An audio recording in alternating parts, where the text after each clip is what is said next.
کیا جواب عنایت فرمائیں گے؟ روزے کا مقصود یہ ہے کہ ہم صبح سے شام تک یعنی صبح صادق سے جی آفتاب غروب ہونے تک جائز کی چیزوں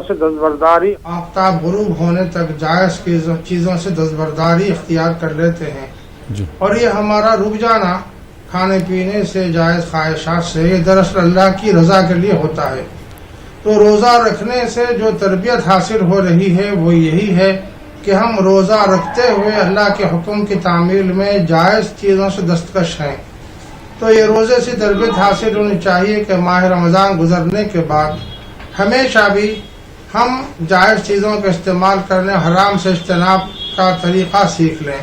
ایسا ہونا چاہیے. اللہ کی رضا جب پیش نظر ہوگی اور جائز کاموں کا چھوڑنا جب آسان تھا تو ناجائز چیزوں کا چھوڑنا ہمارے لیے آسان ہو جائے گا. اس لیے ہم کو ایک روزے دارانہ زندگی گزارنا چاہیے. روزے دارانہ زندگی سے مراد یہ ہے جیسے ہم نے رمضان المبارک میں اللہ سبحانہ وتعالیٰ کے احکامات کی تعمیر کو پیش نظر ہوگا روزہ رکھا تھا. اسی طرح ماہ رمضان کے گزر جانے کے بعد بھی اللہ سبحانہ وتعالیٰ کے مرضیات کو اس کے احکام کو پیش نظر رکھ کر اسلامی احکامات کی تعمیل کرتے ہوئے زندگی گزارنا چاہیے.